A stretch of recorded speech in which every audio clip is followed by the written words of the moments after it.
Crosstalk, the unintentional transfer of signals between communication channels, a casual conversation.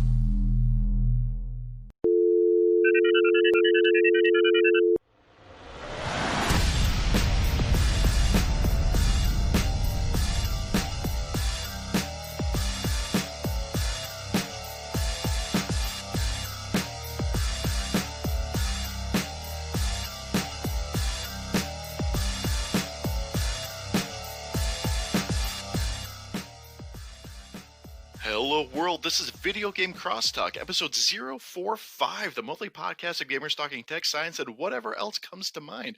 I'm your host, Anthony Rossi, and with me this episode is designer and founder of the gaming merch store Item Get, Lewis Sanders. Lou, thank you so much for joining me today. Yeah, thank you for having me, Anthony. And might I add, thank you for finally joining me. So I did not put out an episode last month. It is currently July, middle of July. I did not put out an episode in June because June was a really intense month for everyone. Of course. There was a lot going on, and I felt like my voice is not the one that needs to be heard right now. There's a lot of stuff going on.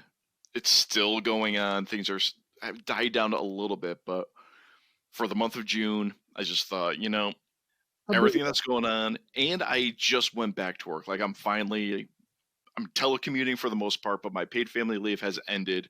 I'm back at the office a couple days a week, so I'm reacclimating to that, and just everything else.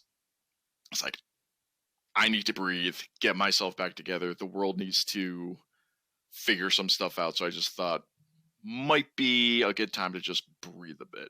How you've been handling things? Things have been I'm in the same boat as you. It's been quite hectic.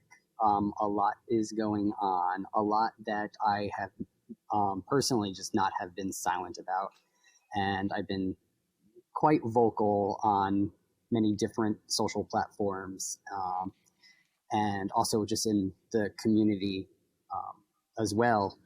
There's just so much that I can't just be quiet about. So yeah, it's been quite a lot that's going on, and I've also recently just moved, so I'm dealing with that.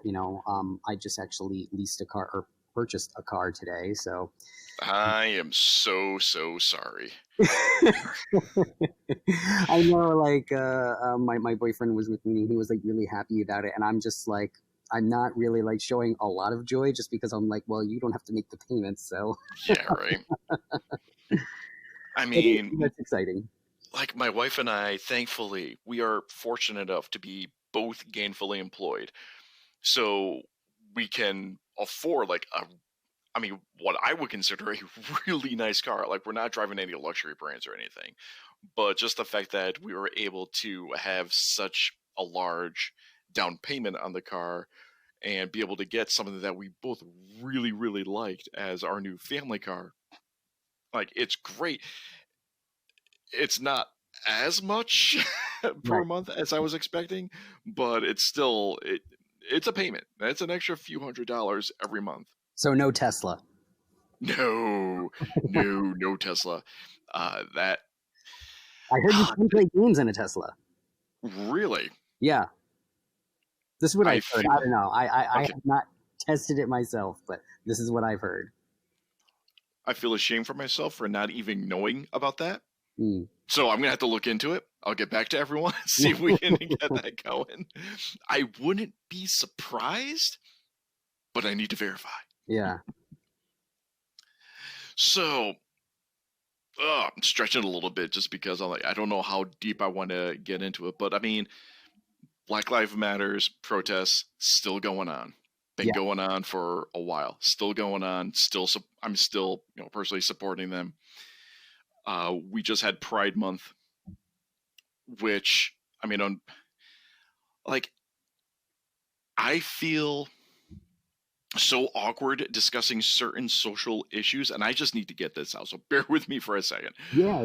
Because I am the face of oppression, and I have to acknowledge that. I am a hetero, cisgendered, white male. Like, I am the face of the oppressor, and I want to help. I want to discuss these things, but in some ways I feel that my perspective is invalid because I have never really experienced any form of oppression. You know what I mean? Like, I have never really truly been discriminated against. And it's like, I want to help. Is my voice even valid? I would like to say that I don't think it's a case where you're the face and voice of oppression, but you're the face and voice of a privilege, and that you can actually use that privilege to be a voice for those that don't have that opportunity and don't have that box to stand on for people to actually listen to.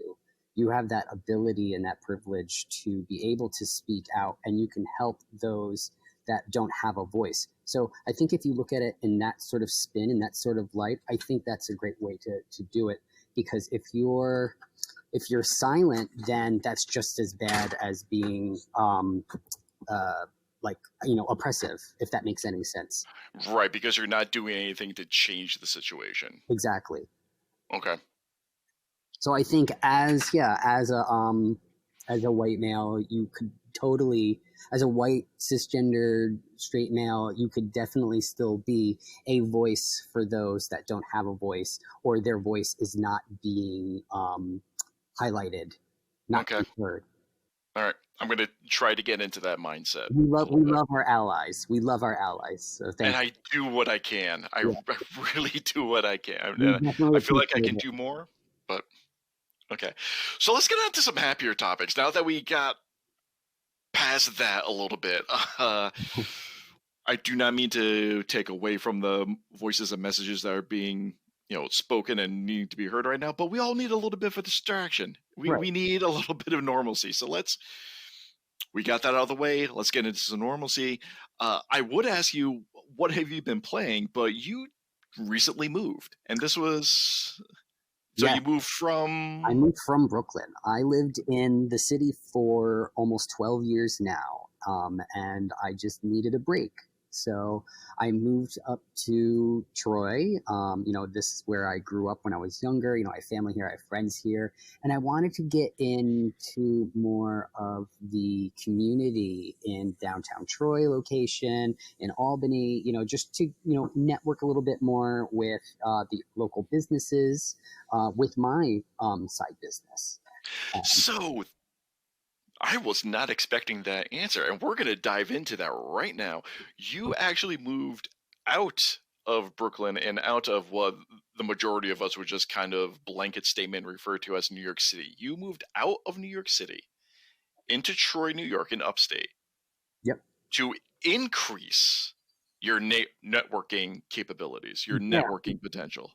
Yeah, well, the thing is that it's because I wanted to be something more closer to a community rather than... Okay. Also, you just get really tired of taking the subway everywhere. I understand. I'm extremely limited in my resources in the city in that sort of aspect. Like, you don't have as much freedoms to go where you want. Like, I was like, all right, how much can I grab at the grocery store with, just 2 bags, because I know that's all I can carry, So I needed a break. Also, the virus was a big thing too, Yeah, it got intense down in New York City. Yeah, it got intense. Yeah, it definitely did. I definitely was one of those people that was like, I was wiping down my groceries. I was that level of paranoid. We were doing that in the beginning. We got complacent, and every once in a while, my eye twitches a little bit. I'm like, maybe we should get back to that level, just to be sure. Well, getting there now, yeah. Yeah, being that New York is doing good. Like, New York as a state, we're doing pretty good. And my brother lives down in Florida, and they've had like the huge upswing. But in a brief conversation with him, he kind of explained a few things, which actually makes sense. And I hesitate to admit that my brother makes sense about anything, but that's just brotherly love. And So, high density, high population density. He said that they're doing a lot more testing. And also, there is a high concentration in Miami of, people of advanced age living in like retirement communities, which, let's be honest, that's very true. Right. It's the nation's retirement home. It's got that cliche or that stigma for a bit of a reason. But yeah, this is a legitimate concern as well. So they're doing a lot more testing down there as well, which obviously would lead to more confirmed cases, which personally I think is a good thing to know if you have the virus or not. Oh, absolutely. Yeah, everyone should be tested. Everyone should know their stats. Yeah. Have you gotten tested? Have you gone through the whole nasal swipe?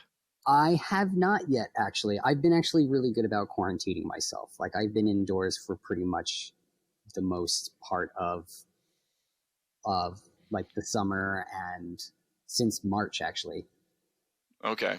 Yeah, I feel the majority of my personal friend group, we've all just kind of closed the door and hid as much as we possibly can. Yeah, no one that I've been close to or have interacted with has had any symptoms or anything like that for this entire time. So it's like, do you really need the test then? But I mean, I did say like we all should know our stats, so I am kind of a hypocrite in that right now. So I really should know, but well, I actually voluntarily got tested earlier this week.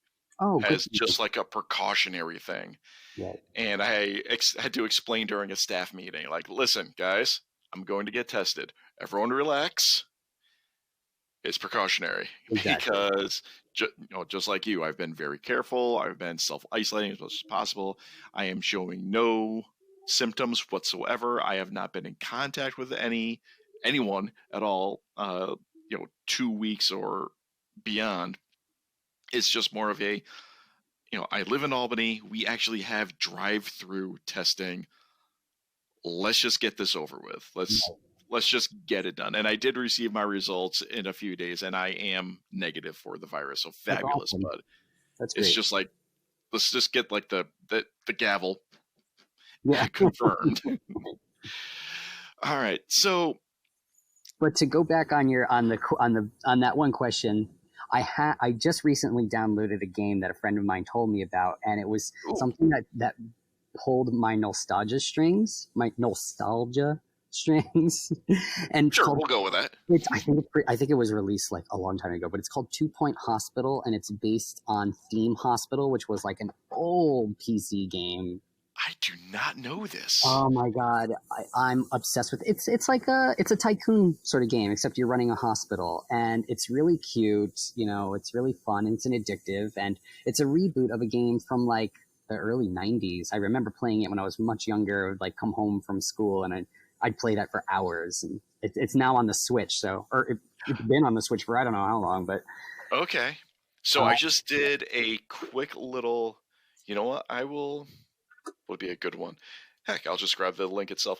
So, by the power of Google, I just grabbing a quick link here. Yeah, I think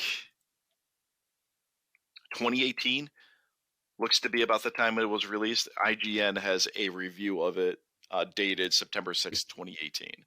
Yeah. So it's old. Yeah. New to me. Oh, sure. Oh, they have a new expansion out called Off the Grid. Oh, interesting. And it is available on all platforms, all 3 consoles and Steam. So explain this to me. Let's get into that. What is this all about? The 2 Point Hospital. Yeah, sure. Let's go. So basically, you're a hospital administrator, and you are challenged to open up these hospitals successfully, and you have to like create, GPs offices and psychiatries and wards and pharmacies, and then you have to manage your staff of nurses and doctors and assistants and janitorial, and different challenges come along, like we've discovered new diseases, so you have to build new technology for this. It's a lot of this like resourcing and strategy and management and time management and strategy management.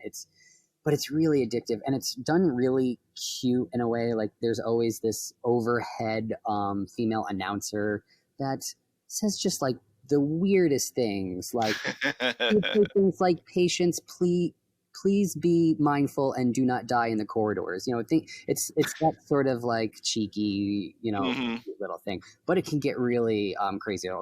You'll get a message saying like, oh, there's an emergency of people with lightheadedness, and they all have like light bulbs for heads. And then it's like, can you exactly? Can you? Do you think that your hospital would be able to take this on? And it's like risk versus reward sort of thing. So it's just really addictive. They have all these like little scenario levels, and you try to get as many stars for each level as you can. Okay. All right. Nice. So like, and I say this every episode, that like, I really need to get into more the smaller indie games, because as I try to be a proper present father, I don't have time for the large epic RPGs. And I say this as Ghost of Tsushima was just released yesterday. Right. And I really want to play. No, I feel you. It's hard. Like I haven't touched Animal Crossing in 2 weeks, and I feel like my entire village is under fire. So, all right. The only like real MMO persistent game that I have experience with is Destiny. And I mean, it has its campaign, it has its ongoing story, it has the optional missions and raids and stuff that you can do. What is Animal Crossing?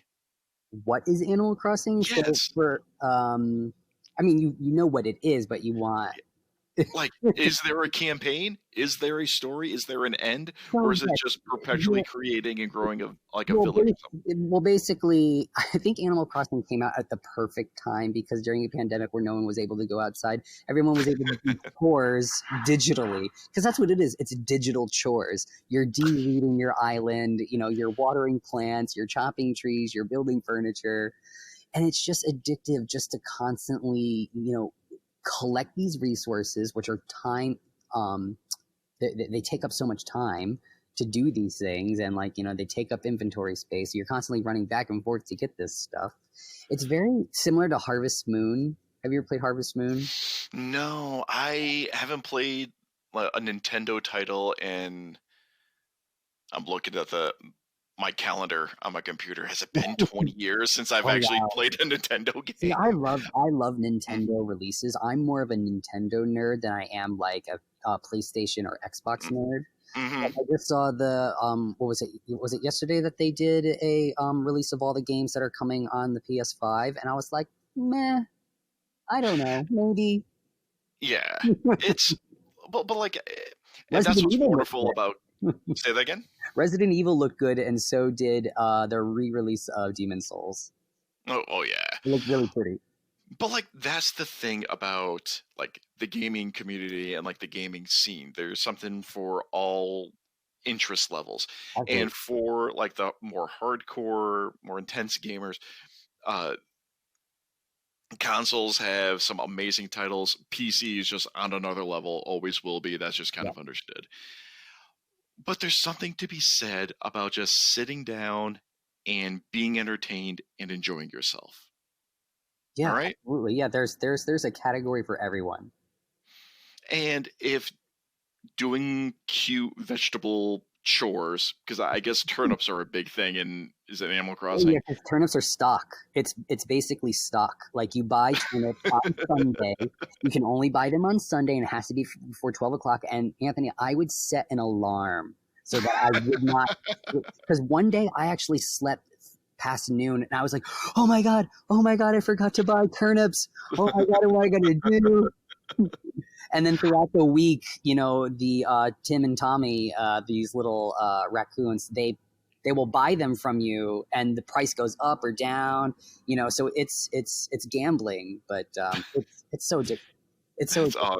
That's so fantastic. Okay, so little Jimmy and Lewis are learning about the stock markets and price fluctuations. Exactly. And I'll mention this to you also. Have you been following the new Intellivision, Amico? So the guy's name is Tommy Tallarico. He is a video game composer. He's been doing this touring concert thing called Video Games Live, where he like rearranges video game music into full orchestral pieces. Oh, Oh, it's so good. I've been able to see him twice. And he is now the CEO of Intellivision, and he is in the process of bringing back the old Amiga, like the old school, like Pong, the Dirt Rally Racer. okay. Yeah. Yes. It took me a Moon minute to Patrol. realize. Yes. Yeah. He's bringing all that back with updated graphics, and the controller is super simple. It's like it's got like a button and like a dial on it, and like that's Yeah. about it. But they're kind of like updated graphics, and they're just fun, simple games, and everything is designed to be simple and couch co-op playable. Like that's the thing for it, and it just looks so much fun. Looks so great. That sounds really fun. I remember having a Commodore 64. Oh yes, you're But I mean, old like me. that's basically a computer. But I mean, the Amigo was like, yeah, it was a little bit more simple, like an Atari. Mm-hmm. Mm-hmm. So That's let's cool. talk about why you're on here. What is your day job title? So my day job title is manager for global visual merchandising within the creative department for La Mer, which is a brand underneath the umbrella of Estee Lauder companies. So you're fully engrossed in the corporate bureaucracy. Exactly. And in beauty, no less, which has gotten recently a huge backlash for inclusivity for the Black Lives Matter movement for representation. Okay. Yeah. So what's going on with that? Well, there has not been a lot of representation in beauty for people of color and for also transgender and LGBT representation. Okay. There's been a lot of backlash for that, a lot of cancel culture resulting in that. So especially my company, not Item Get, but Estee Lauder company has been doing a lot of like donation matching of up to 5 times, and then like they're donating. I think they said that they were donating like 1 million or something like that, and they're trying to do all these other efforts to make sure that they have representation. So they're reactionary right now. Okay. Yeah. So Well, it's better than nothing. this is cool. Yeah. It's definitely better than nothing. So how do you think we might be able to resolve this? Like what are some techniques or avenues that we could pursue to increase the amount of inclusivity? That's a good question. And as far as beauty, it's something I have to leave up to the corporate bigwigs. I think what it is that they just really need to really bump up their diversity in who they hire, because I think that's one of the big things. All right, so what do you do for them? So it's in the beauty area. Yeah. So go into what you do. Yes, so it's in beauty, and what I do, I'm a visual merchandising manager for corporate, basically. So what I do is that I design window displays, on-counter display units, tester designs. I design events, and then I put guidelines together, and all of this gets released out to our regional partners, like in Asia, in China, in Paris, in Germany, North America, and then from there they implement these designs into their stores locally with local relevancy. Like if they have to, update the copy or the text so that it's in their language, or maybe they don't use a certain color shade, or they don't have a product. But I basically design all these units for them. Okay, so you mentioned a countertop display. Yes. So that'd be something that if I was to be walking through, let's say, a department store, and there's the little displays that are up on like I'm envisioning the ads that are set atop the glass cases in like the cosmetics type area. Is that a fair assessment? Yeah, that's a fair Okay. assessment. It's like when there's like a say you're walking in like to the fragrance department, you know how like a bottle is always sitting on some sort of like L-shaped unit, and there's like little Mhm. props and things in there. That's the sort of stuff that I would design. Or if you're like Okay. walking by a window and there's beauty products that are composed in a repetition, like you see like 30 La Mer creme jars, I'm the one that does that. I'm going to pretend I know what that means. It's moisture jar, yeah. Okay. So, are there like do's and don'ts of window displays? Oh my god, it's insane. It changes every day too. Oh, jeez. It really does change. It's really based on that market, and like it's based on their budgets. It's based on their local relevancy. It's based on retailers too. So like so say if their store window is inside a mall, they have to actually vie for time in that space from other competing brands. Oh, I believe that because okay, so I'm thinking of our own local shopping malls, and as far as window displays are concerned, the percent or the total square footage of window display available as opposed to the total like area of the store itself, it's got to be really small because I'm thinking of like a Macy's or something, and there's not much really window space available by comparison of like the total footprint of the store. Right. So I can only imagine like how much competition there would be for this brand to get even the smallest little shelf or little corner in there. Right. Exactly. But I would say that the biggest do is sustainability. That's what we're constantly being asked to provide is sustainable options in design. And many designers out there will laugh and they'll say sustainability design is an oxymoron and doesn't exist because design kind of creates garbage, so Okay. we design things that get tossed. Okay, I gotcha. Yeah. All right. But I was gonna say there's absolutely sustainable design. That is totally a thing. Yeah. And that's just not me being the, aspiring tree hugger type of thing. But like no, you can do that. It that probably wouldn't be your department though, as far as like what material to make the bottles out of or something like that. Right? Well, not for the product, but say if I wanted to design something that has, I don't know, let's just make something up. Like there's Go trees, for it. there's like trees in there, like, all right, well, what are the trees going to be made out of? Is it like, recycled printed cardboard, or, and then does it get, do we put in a guideline statement that says, make sure that this gets recycled with the right vendor, so we do have to like make sure everything that we put in the outside of the product, like if we put, yeah, like if there's So like this acrylic in there, we have to make sure is this post-consumer acrylic or So, do you spend a lot of time working with the supply chain to determine what type of material the displays will be, or the components of the display will be made out of? we do spend a lot of time working with and sourcing vendors that the local markets can produce locally.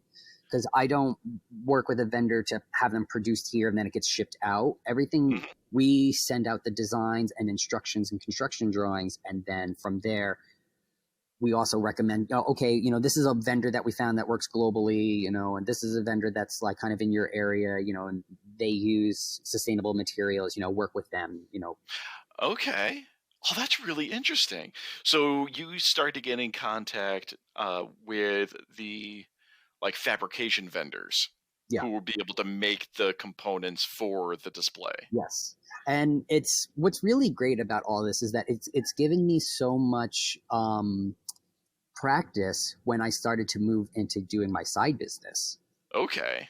Because like dealing with all these vendors, working with global distribution and that sort of thing really helped me learn like the ins and outs of owning a business. So let's transition into that. Your side gig is called Item Get, correct? Yes, Item Get. And what exactly is Item Get? So Item Get, it was born of a love of geek pop culture and a personal desire for a creative outlet outside of my day job. And it started where I created these musical chests that played that familiar chime from whenever Link from Legend of Zelda opened up a treasure chest. You know, that da da da da. Do you know what I'm talking about? Yes, very much so. Yes. I actually learned that that's a trope known as item get, which is where the name for my brand came from. And the type of merch that I create is clothing like t-shirts, pins, jewelry, dice bags, dice towers, coasters, flasks, candles I'm getting into now, masks I just recently got into. I provide a lot of engraving services and prototyping and design services. I just recently, well, not recently, but last year, I purchased a laser bed. And so I do a lot of engraving. I do a lot of like wood, acrylic, glass, textile cutting. So I do a little bit more intricate things now. And I've worked with some vendors to like create their own things for them. Like I work for this one beekeeper in Connecticut, and I make all of his candles, his honey spoons, his lip balms, and Really? yeah. Now actually we're going into making a kids puzzle. Yay! Yeah. It teaches them about how beekeeping. It teaches save the bees sort of thing. So we're working on that. I can't believe we're still talking about Save the Bees. Like, of all the memes and all the jokes that were like, hey, if we don't have bees, we don't have, food.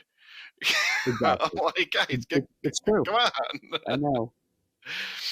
Like, well, anyway, but very nice. So let's talk about a few of your products. Was there a handful of your, like, if I was to come up to your booth at a con, what type of stuff would I see? Well, first, I miss being at a convention. I just have to say that. Yeah, we'll talk about that a little bit later. Okay, yeah. We'll talk about that a little bit later. Right. But so yeah. if you came up to my booth at a convention, there's something for everyone. Every sort of, because I do everything that runs the gamut of the geek pop culture. So that includes video games, that includes comics, that includes manga, anime, movies, books. I try to do something for everything. So I would have like, what's really popular at the cons are my pins, because I do a lot of custom pins, especially for like Smash Bros. So I've done every single Smash Bros icon, and people love it. It's made out of mirrored acrylic, and they look beautiful because they're always under the convention lighting, so they're always shiny and glitzy, and everyone comes over and takes a look. And Nice, then maybe next to that you'll see some dice towers, which is a dice randomizer. You roll this in this little wooden thing, and then it makes this beautiful sound and has a little. Yeah, I actually had to ask you, like, what is the purpose of these dice tower? Like, why do I need one? Why am I required? Because I have not played a tabletop RPG, and again, looking at my calendar, about 20 years. It's been the last time I played. So it's a physical RNG, a random number generator. So it helps to make sure that you're getting the best randomized roll that you can, and it also helps limit possible cheating. Not saying people are cheating, but it can happen where it's like, oh, I need to roll at least a 15 to make sure that this hits. And then they kind of just drop it down, and then everyone's like, oh, you didn't really roll, okay, sure. And also, roll, sure. It's a cathartic sound because dice rolling against this chamber of wooden slats and then falling onto a tray of red felt, it just sounds so nice. And people come by all the time and they just want to roll it. Like, especially kids. Kids love to come by and they like to just roll them down and see what numbers they get. So it's definitely an actionable moment at my booth. Oh, nice. Yeah, I'm looking at it right. I'm on your webpage right now, taking a look at some of the stuff. Yeah, that just looks fun. And the one you have shown, I don't know if you have multiple designs because that looks like it was laser etched. Yep. It looks like a drop gate from a castle. Yeah, a portcullis is what they're known as. Yeah, it's like the front gate of a castle. Yeah, so it's basically the mouth of where the dice come out of. So it was kind of a neat little thing. And because I own, my own laser bed, I customize all these things. I had some customer come up once, and she was having a wedding, and she wanted to give, and they were really into Dungeons and Dragons. They wanted to make one of those for each of their tables, like almost as a what do you call it, as a favor. So we did like 60 of them, and she had like their different. Wow. They had like, I think it was this was a while ago. It was their name, and like it was their both their names, and it was like commemorative. So I was getting ready for you to say like it would be their bridal party gift, like the groomsman's gift or something like that. And you made like 10 of them or something like that. Yeah. No, you made one for all the tables. Yeah. Wow, that is awesome. Yeah, I would love it personally if I was to go to someone's wedding and there was a dice tower set in the middle of the table. See, that's so fun. That's my thing too, is that because I've seen so much at conventions, everyone's like resell.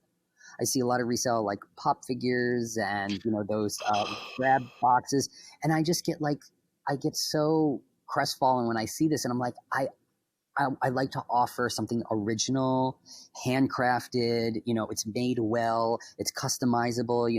It can become an heirloom at that point. Or, all right, so this is a different aspect of the cons. We could talk about that right now because I love to see handcrafted stuff at cons.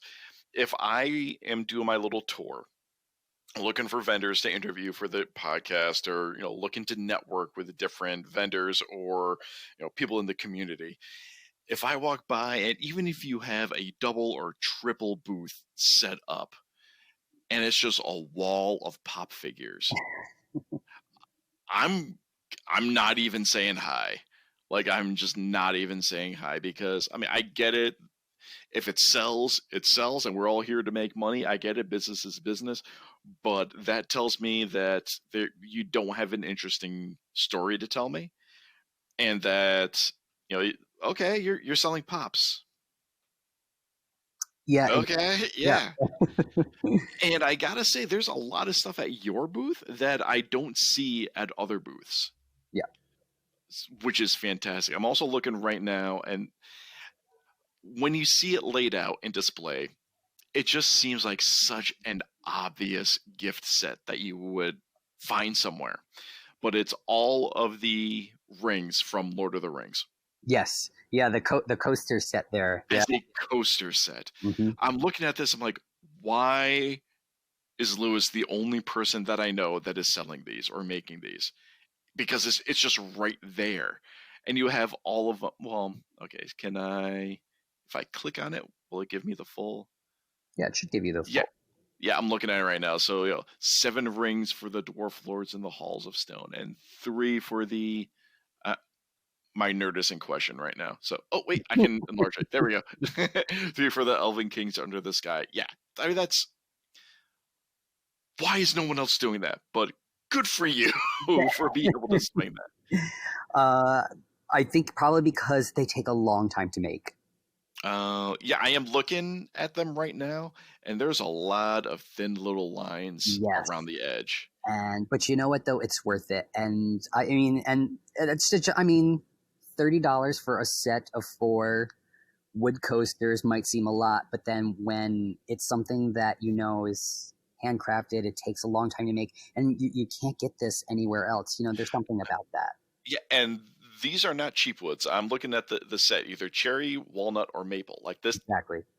These aren't the scrap, kind of wood pressed together with glue type of stuff. Exactly. So, yeah, you're going to get what you pay for. So how long have you been doing this? So I've been doing this since 2017. Okay.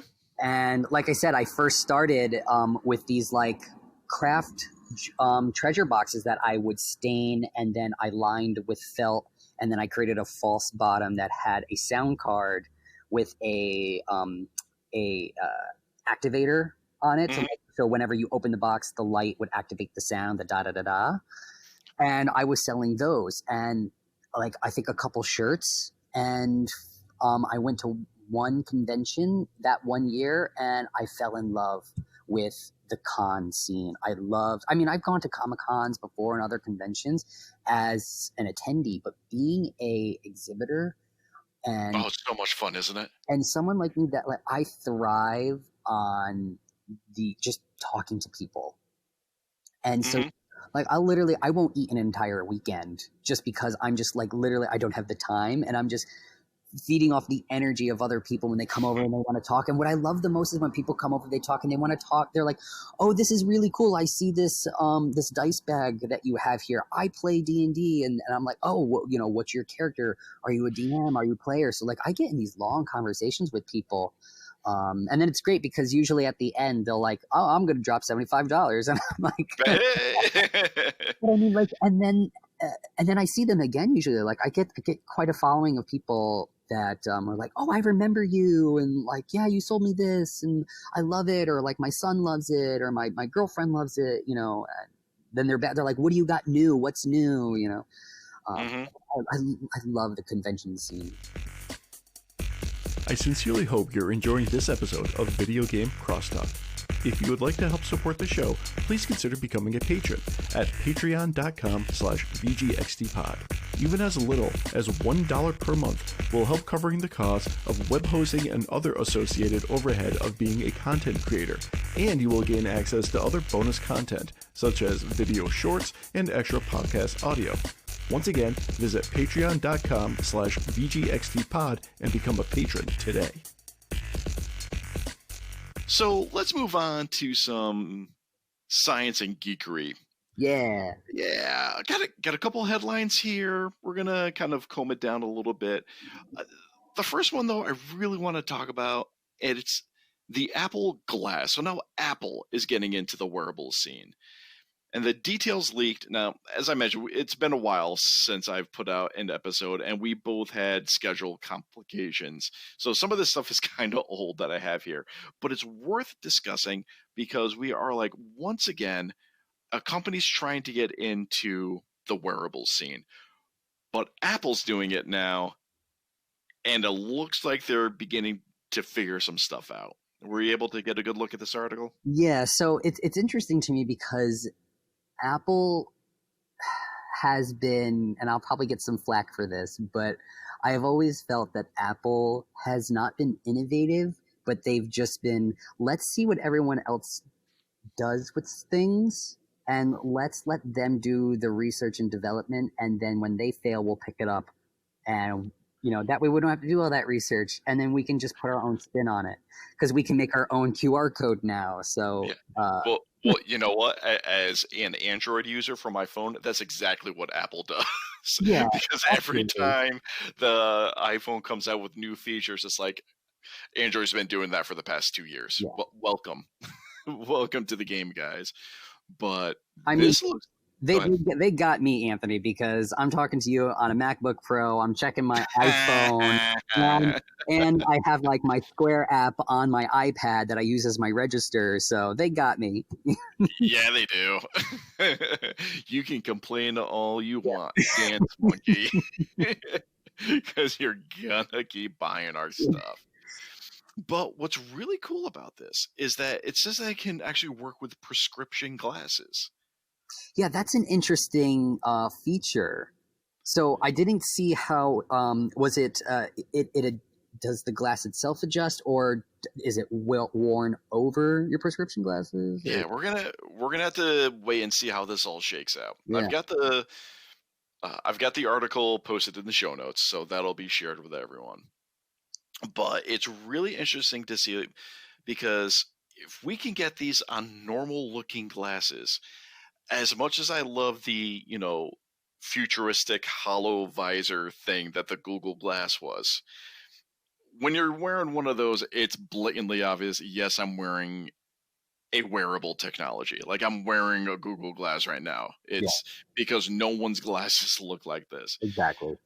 But with this, it might actually come into play. The only things that I'm still concerned about is battery life. And I'm scanning through the article right now. I don't see anything that really addresses battery life. So one thing that I think that they are doing better than the Google Glass is that they're actually they're trying to make the iPhone do most of the processing. There you go. So it's taking a lot of the power suck from the glass itself and a lot of the bulkiness from it too. So that way they can probably make it look less like, a visor or, Mm-hmm. All right. So it's more like pairing it up, and the Apple Glass, is that what we're calling it? Yeah, Apple Glass is more of a display rather than the actual device itself. Right.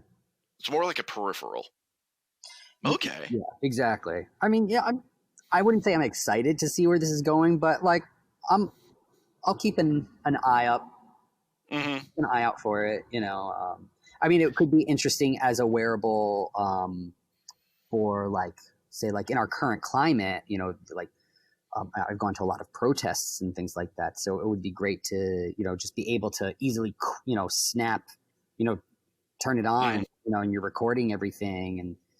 I think that would be a great thing to have this for. Well, the picture that they have up at the top is GPS and turn-by-turn directions. And this is something I've kind of like pondered to myself while driving, is that, I've got this big chunk of glass in front of me as my windshield. From where I'm sitting, I can see the road and the turns and all that good stuff.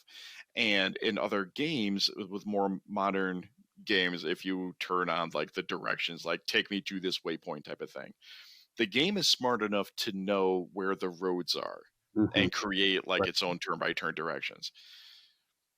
And like we have, maps uploaded to the cloud. Like we have that. So we have the layout of our towns and cities and roads. We know what angle the individual is viewing the street at. I mean, how far of a leap is it to kind of angle and put into perspective what that line would be based on my position, in the city? Like, is that too far of a stretch? Is it possible? Because it looks like we might be getting into that. And that, I think, would be, interesting, at least at least a starting point. Yeah, I think that could be pretty interesting, as a wayfinding oracle. That makes it a lot easier than having to, be looking at your phone the entire time. Maybe the Apple Glass is a way to keep people's heads up. Mm-hmm. That would be appreciated. Yeah, that would be appreciated. I almost hit someone today because he wasn't paying attention because his face was in his phone. He just wasn't paying attention. Come on, people! It's a cliche at this point. It's an old beaten cliche at this point. Exactly. Come on, guys. Other gaming news, and right now it's just a lot of the COVID, and things are getting pushed out.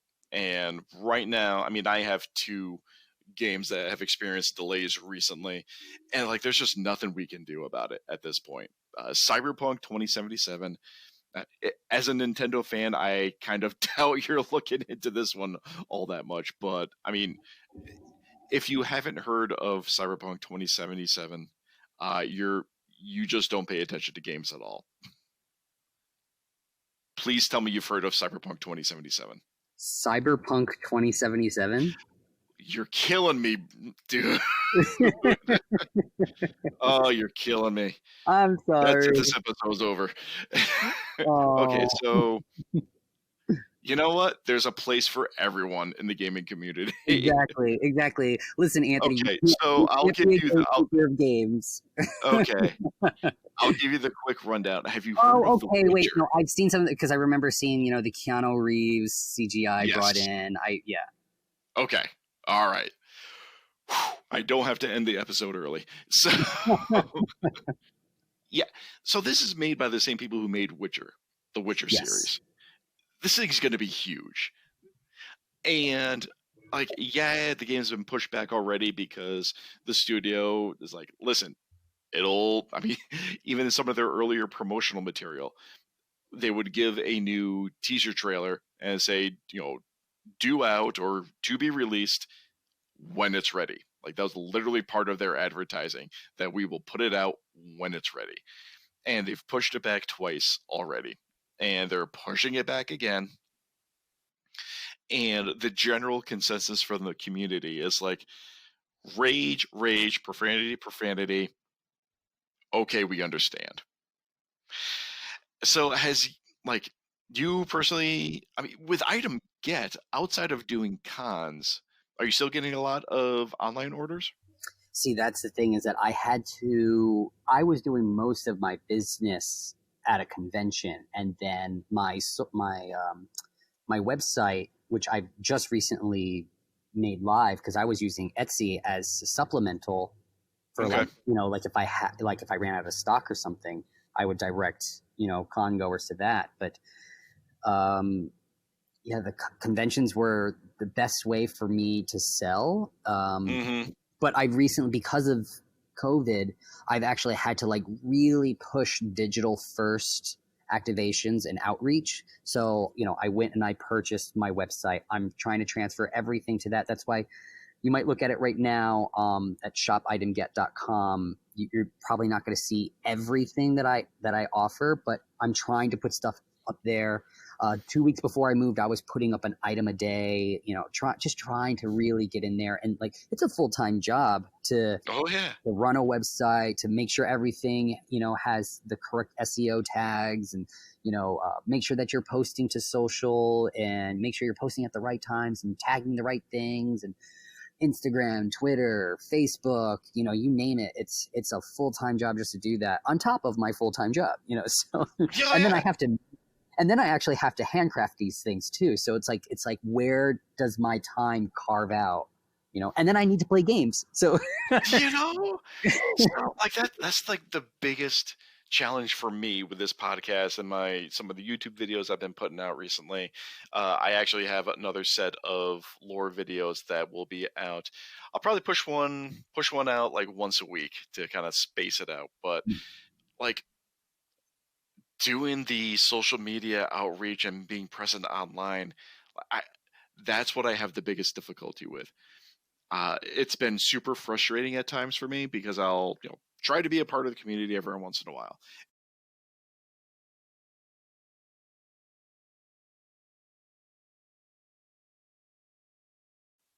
Some of my content is like objectively, demonstratively higher quality than some of these other channels and outlets. But guess who has a better following? Don't want to be a jerk, but man, I'm like, I can hear the hiss in the background. You should have edited that out. That should have been blended properly. This volume level was too high. I saw a little bit of clipping over here. And I'm a member of a professional society called Toastmasters, which specializes in leadership through public speaking, more or less. And I start critiquing people's like speech patterns and the use of crutch words and a bunch of other things. But guess who has several thousand followers? And I don't even have 1,000. So I mean, it's very possible that those followers are robots. You can pay for followers, but what you can't pay for is actions. That is very true. I don't have a lot of followers for Item Get, and and like I see other people that do have a lot of followers, and they equally don't have the same amount of quality and standards that you or I put to our crafts. So it can be very infuriating at times, but at the same time, I know that the followers that I do have, they like, they react, they comment, so they're actionable. And I think that Quantity over quality, yeah. or quality over quantity. I was going to say flip that. Yeah, I reversed it. But that's actually something that a lot of people, when they're talking about brand development, they will actually stress. While having a huge following is fantastic, what really makes a difference is interaction and action. Losing the word right now. Right after I just said I'm a member of a professional society for communicators, losing of the word at this point. But having likes, having comments, having conversations on your post definitely is more valuable than just having a high follower count. It's a tough thing to do. I definitely value the impressions and the interactions. I do have a core group of people, a core group of friends and fans that will comment and like and fairly consistently, and those people are awesome. Thank you so much, guys. We love our fans. Absolutely. But and we have one little bit for the Capital Region Unlocked section, and unfortunately, it's just more COVID stuff. It's games are getting delayed, and this harkens back to going to cons. The Hudson Valley GamerCon, which is supposed to be a huge esports tournament, that is going, it looks full virtual at this point. Details are still kind of up in the air about exactly how it's going to go down, but they had some virtual tournaments that were going to take place, and those are still on. But as far as the rest of the tournaments are concerned, kind of up in the air, and looks like they're going to shore up plans in a few weeks. So, but I will say this. They intend to reconvene next April. So hopefully by April, things will be under control. Yeah, let's hope. Every convention that I had paid for this year has been canceled or postponed, which is unfortunate, but I get it. We're all in this together. We're all losing money together. So yeah.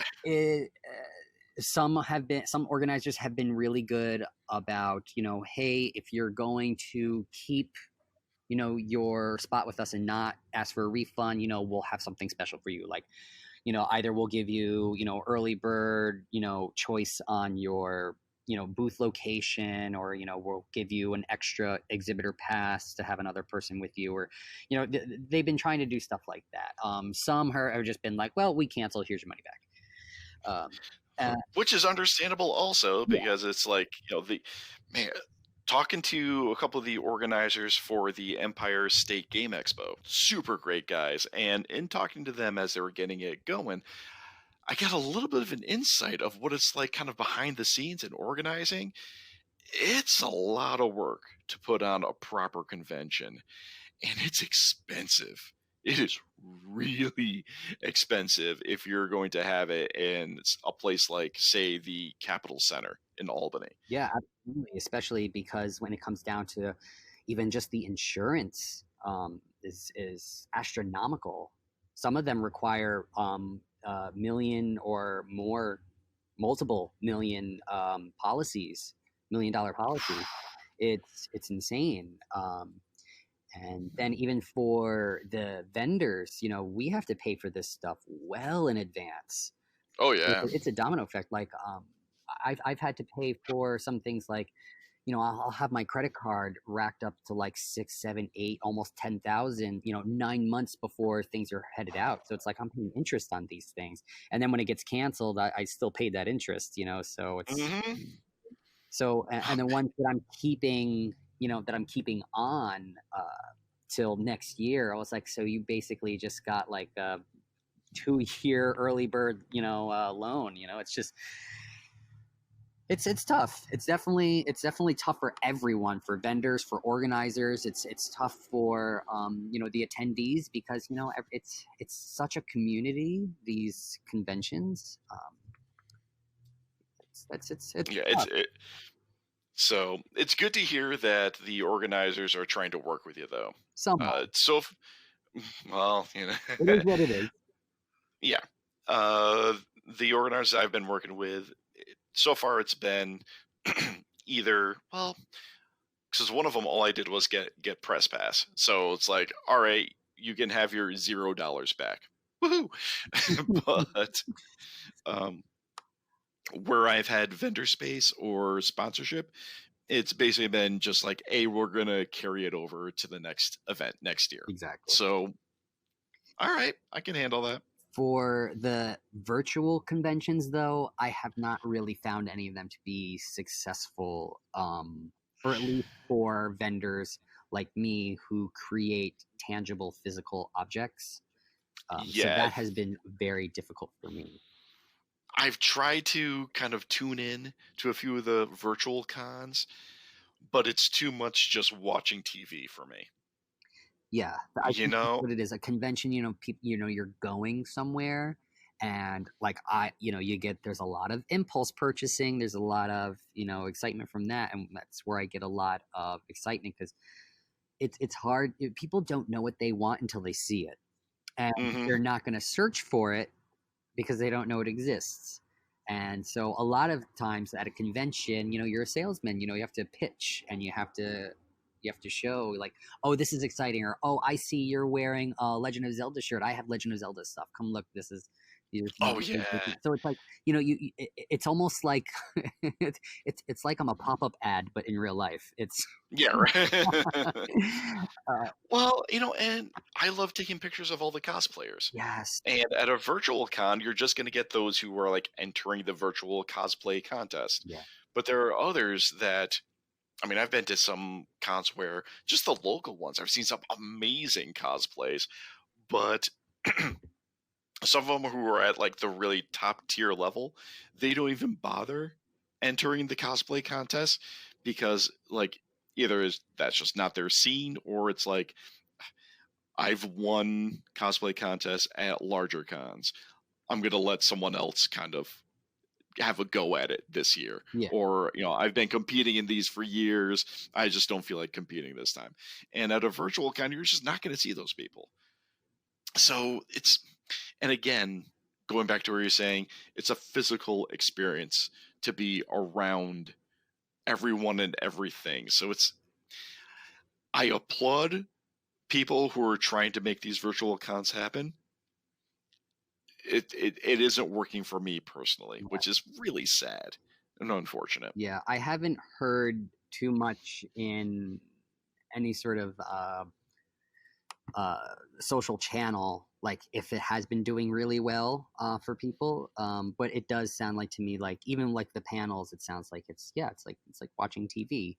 I mean, at least they're trying. They're trying to do something, but I don't know. It just doesn't. It's not the same. And I sound like okay boomer, but Yeah. But you know what? I think we can agree that everyone within the gamer geek community definitely looking forward to the reopening of cons, but the whole idea of the con cough or the con plague, con that's a real thing. con crud. Yes. Yeah, that's a real thing. So here's something. Do you expect to see people wearing masks at the next cons? And do you see that as like a lasting effect moving forward? 100%. I definitely believe that masks and PPE, personal protective equipment, will definitely be a new norm for our society, especially with the younger generation. I really do feel, because it's another way of self-identification, of Hmm. self-representation. It's an accessory, and also it helps protect you. Like I would definitely wear it, going forward, even if like, post-COVID, years from now, I would probably still wear it. Because that's what I'm thinking.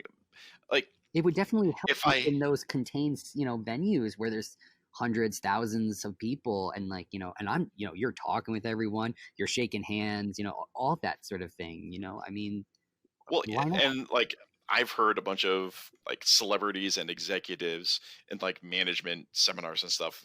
They will talk about washing their hands constantly as they're going to conventions and business travel and stuff like that because they're meeting and shaking hands with so many people. I think Alton Brown, the celebrity chef, Love him. did. Yeah, right. He's like, yes, I wash my hands all the time when I'm on the road and doing shows. Why? Because I am meeting hundreds and thousands of people and shaking hands and making business deals. I wash my hands constantly. And to your point, how it's another form of self-expression and it's a new accessory. If I had the time, I would have made this amazing, like, 5 things I would love to see in a post-COVID world YouTube video. But, I try to be a present father as much as I can, so it leaves. I'm right there with you. Now that we've seen it, now that it's part of our day-to-day routine, I can totally see people normalizing it and vendors making their own specialty stuff. I mean, obviously, sports brands are going to business as much as they can.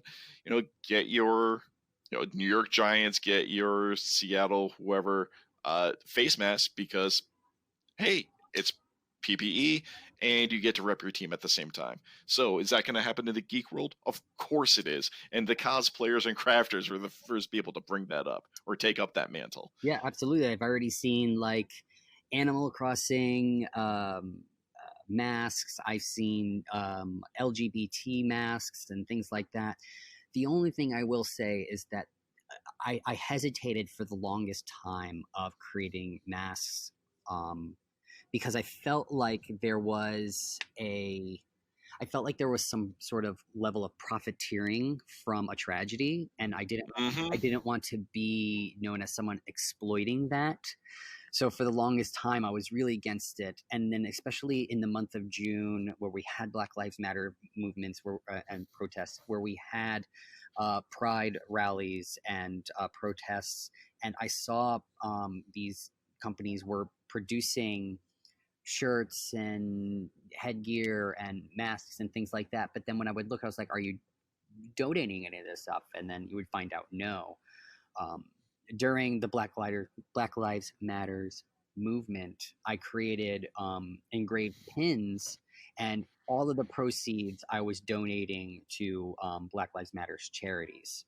Like 100%, the entire thing was going to that, because I just felt like I needed to do something to help counteract those other businesses that aren't acting in the best interest of these movements, that we really shouldn't be exploiting them.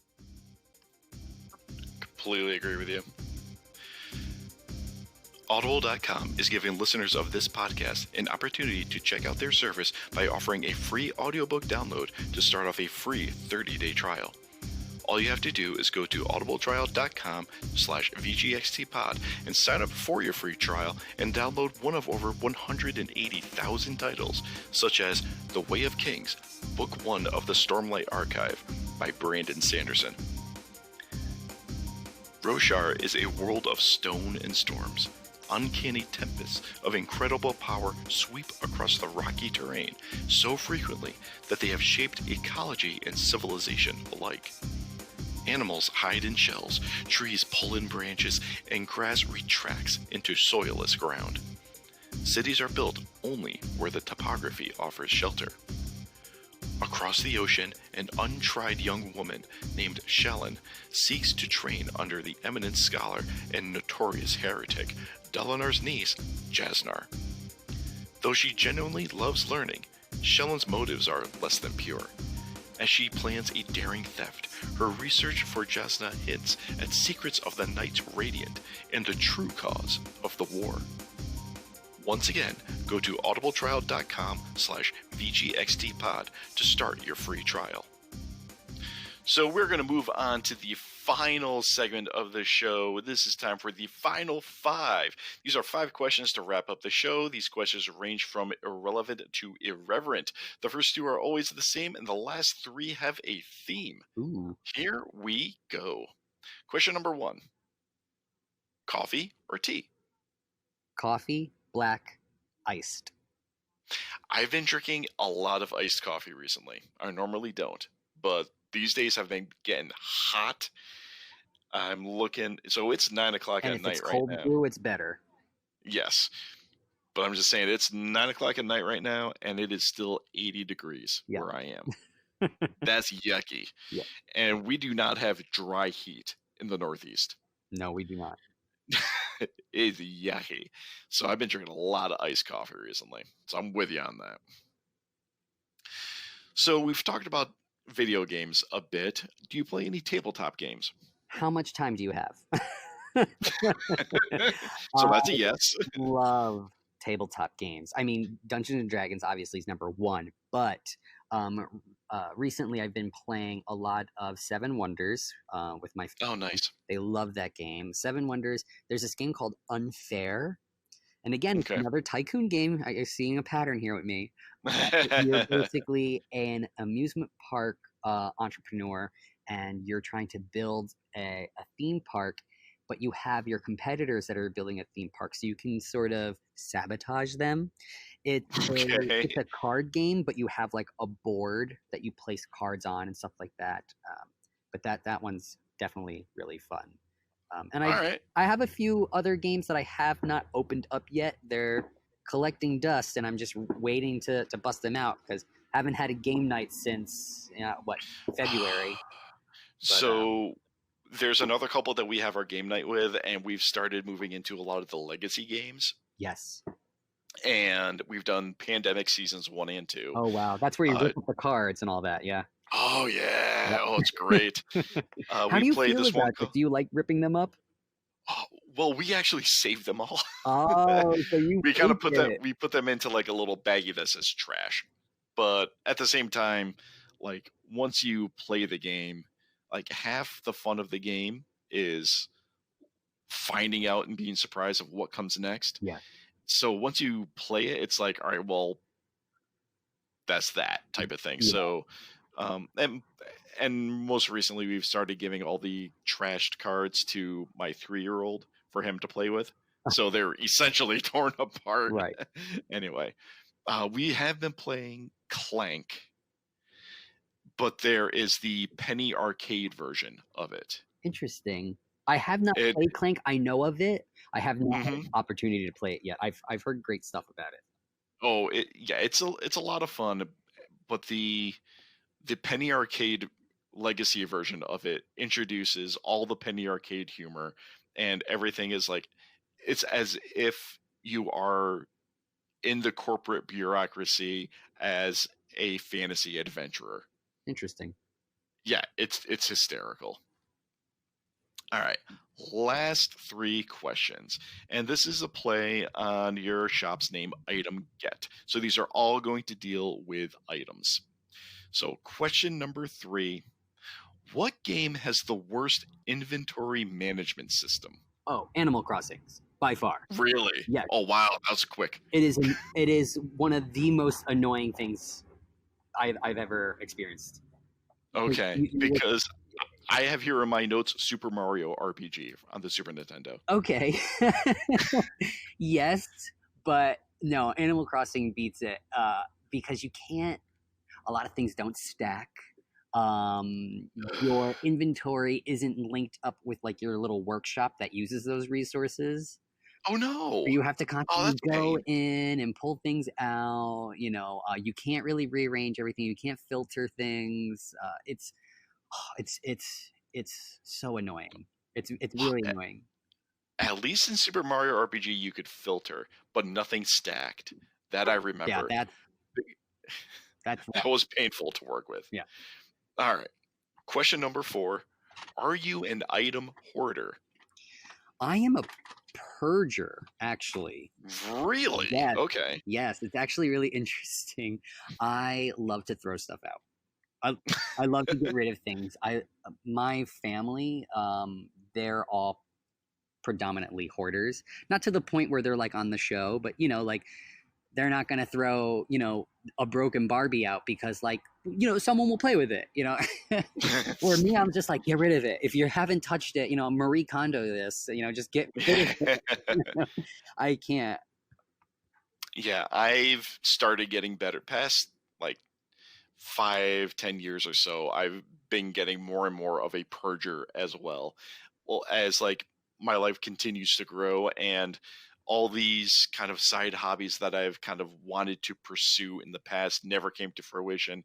And it's like, by the time I get to the point where I have time to do any of this, I'm not going to be using some third-hand materials that I've been holding on to for the past 15, 20 years. Exactly. Get rid of it. If I have time, I'll buy something new. That's kind of like how I've been rationalizing or processing it mentally. Yeah, or you could just move. You'll be surprised, like when you move and you're like, I don't want to lug this with me, and you'll be surprised what kind of stuff you get rid of. All right, 5th and final question. Why did you stop making the treasure chest that plays the Item Get music? That's a good question. I know it was my OG item. So at conventions, you know that the organizers love to blast music. And sometimes you also have vendors that love to blast music at their booths. So I did not take that into consideration when I first made that. I mean, I was a rookie at the time, and people couldn't hear the music from the chest. I remember, oh God, it's so embarrassing, but I remember having to be like, oh, you have to put it to your ear. Oh, jeez. So there weren't many sales on it, unfortunately. But then I went to another con and it was pretty quiet, and then they heard it and they loved it. But no, I after a while, and they're very labor intensive to create. I don't know. I might get back into it. You know, maybe I'll do I'm coming up to my 5-year soon, so maybe I'll do like a 5-year limited run. That would be nice, because I was actually going to buy a few of those as Christmas presents, and I go to your site and I'm like, where did it go? I know, it's not on there. Limited editions. Yeah. Okay, sure. We'll do a limited run. I actually mentioned this when I had another guest on, Motier Haskins, talking about different music to play at different events, and I think it was the one that we were both at the Empire State Comic-Con, where there was a vendor very close to me who was playing a lot of 90s hip hop. Yes. And being the old man that I am, I'm like, yeah, this is my jam. He started playing some unedited DMX. Okay. And I'm like, dude, I don't mind, but. And he did it on Kids Day. Yeah, right? Like, there were definitely a bunch of kids around, but I'm like, dude, this is, DMX ain't subtle, brother. Was that, not to reminisce, but was that when they had Bill Englund? Yes. Yes, I remember that, because they had his booth towards the back, and they were playing horror sounds, like ambiance. So the entire weekend was just shrill screaming and just horror sounds, like horror chords and piano, and just people screaming bloody murder. And I'm like, oh, this is wonderful. Yes. Boy. All right. We need to wrap this thing up. That is all the time we have for this episode. Roll the standard end of show plugs. You can find the show notes, which contain contact links for all topics discussed for this and all previous episodes, at videogamecrosstalk.com, as well as all the social media contacts and the occasional blog post. You can follow me around pretty much everywhere at Hypersyntax, HYP3RSINT4X. And as for my guest, Lewis, where can my beautiful listeners follow you around? So you can follow me on every social media platform, Instagram, Twitter, Facebook, at ShopItemGet.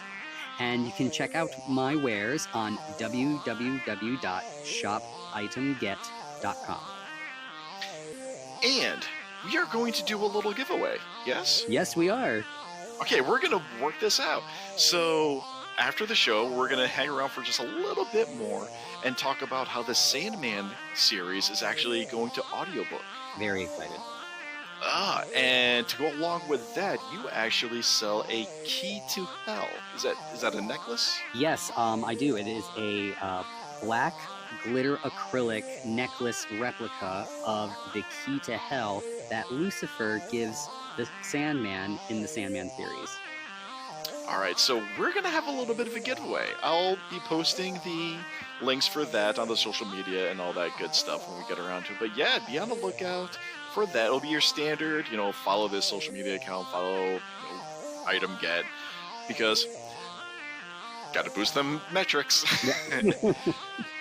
So, speaking of which, please don't forget to like, review, subscribe, and share this podcast all over your social media accounts. And this show can be found on pretty much every podcast listening service. The podcast audio also gets pushed out to YouTube, and I have another round of Destiny lore videos coming on, so swing on over there to see what I'm able to create. And one last time, thank you for hanging out with us, and Lewis, thank you so much for joining me. Thank you so much, Anthony. I've had a lot of fun. Awesome. And in the words of Ralph Smedley, understanding comes through communication, and through understanding, we find the way to peace.